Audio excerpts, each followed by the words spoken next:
The rain came down hard on the quiet suburban street of Maplewood Lane, turning the sidewalks into thin rivers of silver. It was one of those nights when the air smelled like wet earth and regret, when neighbors peeked through blinds, pretending not to watch the world unravel. At precisely 9:17 p.m., a tall black man in a charcoal trench coat unlocked the gate to the newly renovated colonial house at 248 Maplewood. He moved with the ease of someone who belonged, keys jingling, grocery bag in one hand, umbrella in the other. His name was Special Agent Jordan Miles, FBI behavioral analyst. 36 years old, bronze skin, sharp jawline, quiet confidence. To anyone who knew him, Jordan was calm under pressure. The kind of man who could talk a gunman out of shooting without raising his voice. But to the neighbors on Maplewood Lane, a community of mostly older white residents, he was the new guy who didn't quite fit in. He'd moved in only 2 weeks ago. His dream home, paid for in full. But dreams, he'd soon learn, looked suspicious in the wrong hands. The first call to 911 came at 9:19 p.m. There's a man breaking into the Miller house. He's wearing dark clothes, looks dangerous. Please hurry. By 9:23 p.m., 2 patrol cars were sliding down Maplewood, lights flashing red and blue against the wet pavement. Jordan was inside, setting down his groceries. A bottle of red wine, pasta, garlic bread. He smiled faintly. It was his first night off in 3 weeks. He was about to call his sister, Leah, when the pounding on the door came. 3 sharp bangs. Then another. Open up. Police! Jordan froze, confusion crossing his face. He set the wine down slowly, his instincts kicking in. The same instincts that had saved lives in hostage negotiations, in undercover stings in war zones. He walked to the door, calm but cautious. When he opened it, 2 officers stood there, drenched in rain, hands already hovering over their holsters. "You, sir," one of them barked. "We got a call about a possible break-in. Step outside." Jordan blinked. "A break-in?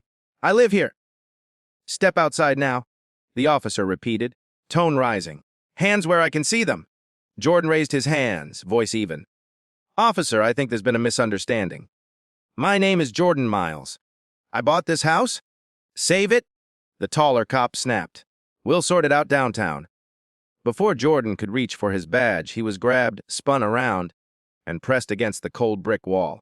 The rain soaked his coat as metal cuffs bit into his wrists. The irony burned like acid. He'd trained officers like these. He'd taught them how to de-escalate, how to identify implicit bias, how not to become the next viral headline. And now he was the headline.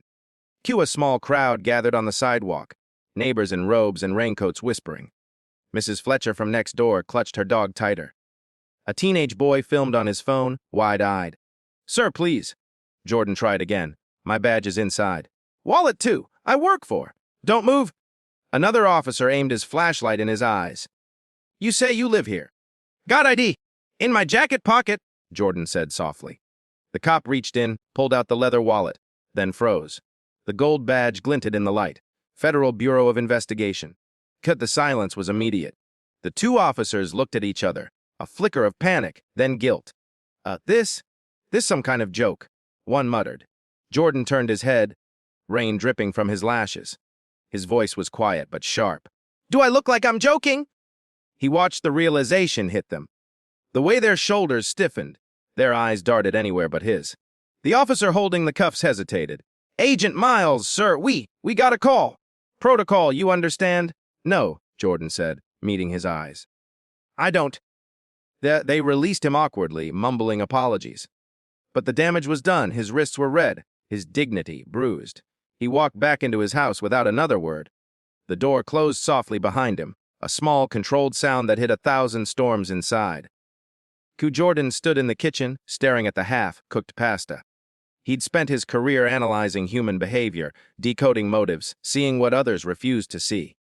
And yet tonight, all it took was a hoodie, brown skin, and a misunderstanding to turn him into a suspect. He poured the wine into a glass, but didn't drink. Outside, the police cars idled for a moment, then pulled away, leaving the street wet and quiet again. The world went back to normal, but Jordan didn't. At 11:00 p.m., his phone buzzed. It was Director Hayes, his superior at the Bureau. "Jordan, I heard there was an incident. You okay?" Jordan hesitated. "Yeah, just another day in paradise." There was a pause. "Listen," Hayes said, his tone careful. "Tomorrow morning, there's a briefing at Quantico. New task force on civil rights violations. They want you to lead it. Jordan's jaw tightened. He looked at the rain against the window. The reflection of his own face, tired, proud, unbroken. Yeah, he said quietly. I'll be there.